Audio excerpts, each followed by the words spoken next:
Boys and girls, today I'm going to tell you about another one of our strategies from the cafe menu. Now this one comes from expanding vocabulary. And when we're expanding our vocabulary, that means we know, find, and use interesting words. So as we read this next book, we are going to know, find, and use those interesting words. We'll stop and record those, okay? We're also going to be using Check for Understanding when we are reading, which is under our comprehension section, and cross-checking when we come across a word that we may not know or maybe it just doesn't sound right. So this afternoon we'll be reading Emmy, You're the Greatest.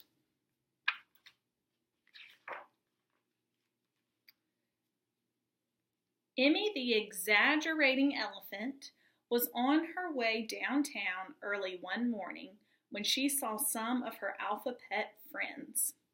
I love the word exaggerating. And I think if we read more of this story, we'll figure out what it is about Emmy that makes her exaggerating. So let's keep that word in mind. Toot, toot, toot. Emmy honked her horn and waved at them. Good morning, said Emmy, said Perry the polite porcupine, tipping his cap. Nice day. Nice day, exclaimed Emmy. It's not just a nice day. It's a gorgeous, glorious, magnificent day. I like all three of those words. Gorgeous, glorious, and magnificent. Those are very interesting words. The sky's the bluest, the sun's the brightest, and the grass is the greenest it's ever been. Well, aren't you the cheery one? Said Una, the unhappy unicorn. Why get all excited? It's a day like every other day. Nothing to do, nowhere to go. Boring, boring, boring. Added Queenie, the quiet quail. Where's your enthusiasm? Cried Emmy. I like that word too. It's the most beautiful day I've ever seen. A great day for a celebration, for a party. That's it. I'll throw a party. It will be the biggest and best party in the whole wide world.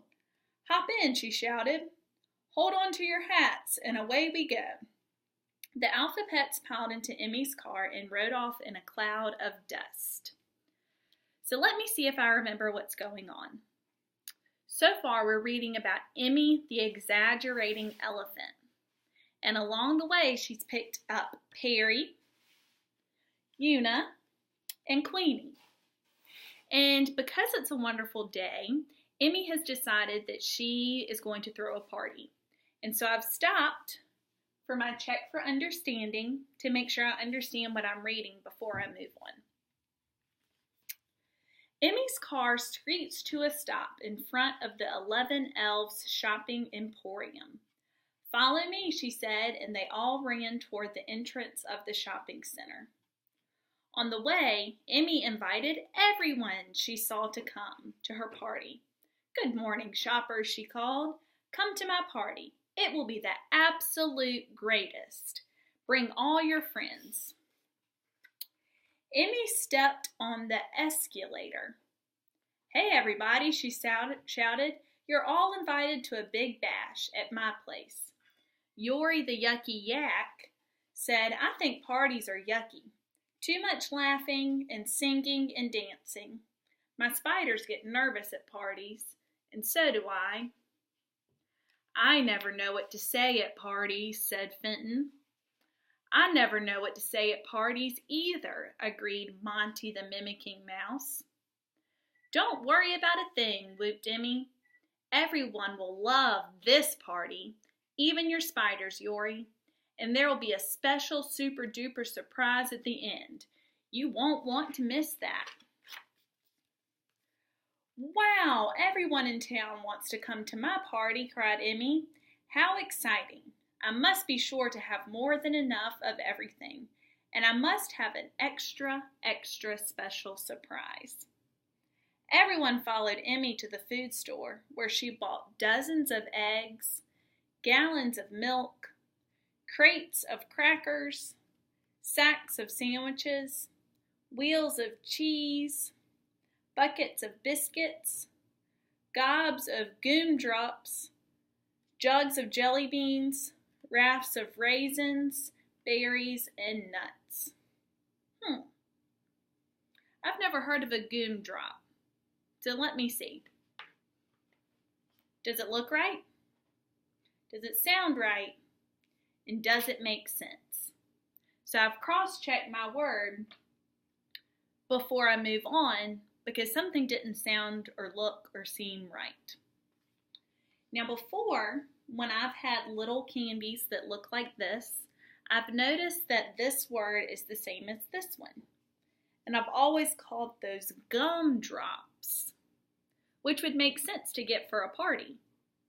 So, gumdrops looks right, it sounds right, and it makes sense. Then she bought ice cream, pizza, and pounds of popcorn, pretzels, and chips. The shopping carts were so full the checkout clerk couldn't see who was doing the shopping. "You won't be able to carry all this," said the clerk. "You're buying too much." "Never mind," said Emmy from behind her bundles. "My friends will help me. Please leave the packages at the pickup counter, and we'll get them on the way out." Next, everyone followed Emmy to the party goods store. Emmy ordered hundreds of balloons in every size and color, giant bags of confetti, cases of crepe paper, streamers, and yards of electric lights and lanterns. She also bought piles of paper plates, heaps of hats, horns, noisemakers, and boxes full of cups, forks, spoons, and straws. And along the way, she kept inviting more and more guests. After the Alpha Pets finished shopping, they squeezed into the elevator and rode down. They picked up the groceries and loaded all the bags and boxes into Emmy's car. "And now," said Emmy with a twinkle in her eye. I like the word twinkle. I think it's interesting, so I'm going to keep that one in mind. "I'm off, but no one can go with me now. This part is a secret. Go home, everybody, and come to my house tonight at exactly 8 o'clock. Be sure to wear your most elegant party clothes." I think that's an interesting word, too. "Excuse me, but will we all fit into your house?" asked Perry. "Oh dear, I didn't think about that," said Emmy. But then she smiled and said, "We'll have to have the party outside." Emmy jumped into her car. She buckled her seatbelt and vroom, off she went. As she swerved around the corner, Emmy heard a rattle and a crash. Packages and bags and boxes were falling helter-skelter everywhere. Eggs cracked, balloons popped, and games rolled all over the street. "Oh dear," said Emmy, watching the balloons escape. "I hope I still have enough of everything," and she ran into the bakery after cleaning up the mess. Meanwhile, all the Alpha Pets were getting ready for the party. As soon as the town clock struck 8, they came rushing from every direction. When the Alpha Pets arrived at the party, they could hardly believe their eyes and ears. Music was blaring from 11 loudspeakers. There were hundreds of balloons and decorations, and thousands of electric lights, and giant tables were loaded with mountains of food. So thinking back to the word we found interesting, exaggerating. Emmy was known as Emmy, the exaggerating elephant. And when I look at all of this pizza and ice cream and balloons, it seems that she's buying everything, a lot of everything. And so maybe exaggerating means to get more of, or to go over the top for something. We'll see. But the party was much too noisy. Perry tried to greet his friends, but nobody could hear him. It was too bright. "I can't see anything," complained Una. "Those bright lights are blinding me." It was too crowded. There were so many people that Yori was afraid his spiders would be crushed. And it was too messy. The ice cream was melting, the fudge was dripping, the soda fountain was overflowing, the pizzas were falling, and popcorn was popping everywhere. It seems like exaggerating means maybe too much. So I'm going to stop and remember if I can, and see if I can remember what I just read. So I'm going to use my check for understanding. And I'm going to say that Emmy has invited all of these people to her party, but she's not there. And so if I remember where she is, she said she had to work on a surprise. So maybe she's still working on the surprise. But it seems that everyone at her party has had too much of everything. Zap! Crackle! Suddenly the music stopped and all the lights went out. "Oh no! Help! Help!" shouted Fenton. "Help! Help!" shouted Monty. Bradley the brave bear turned on his flashlight. "I guess the power blew," he said. "We used too much electricity." That's an interesting word. I like that one. "Emmy had better call for help," said Delilah the demanding duck. "Where is Emmy anyway? And where's the big surprise she promised us?" Just then a giant van arrived. The back door opened and down the ramp rolled the biggest, pinkest, gooeyest cake the Alpha Pets had ever seen. "So this is the surprise?" cried Perry. "But where is Emmy?" asked Fenton. "Is she hurt? Is she sick? Or lost?"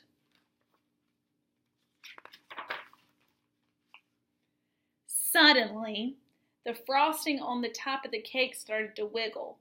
The sprinkles started to wriggle, and the jelly started to jiggle. Splat! The cake split open and out leaped Emmy with a great big smile on her face. Emmy looked around and saw what happened to the food and decorations. "Oh dear," she cried, "I wanted this party to be the best and greatest party that ever was. But I did too much. Everything is ruined." "More is not always better," said Wendy the wise woodchuck. "That's true," Perry agreed. "Maybe the party wasn't so great, but you are, Emmy. You tried your very best to give us all a good time." So, at the end of this book, some of the exciting words that we read that start with E, just like Emmy's name, are there for us. We have egg, eyes, elevator, earrings, elves, 11, escalator, and entrance. There were other exciting words that we wrote down, such as extravagant, magnificent, electricity. Some of those started with E as well. And so the strategy we practice is we are tuning in to interesting words. And that's going to go over in our expanding vocabulary section of our cafe menu.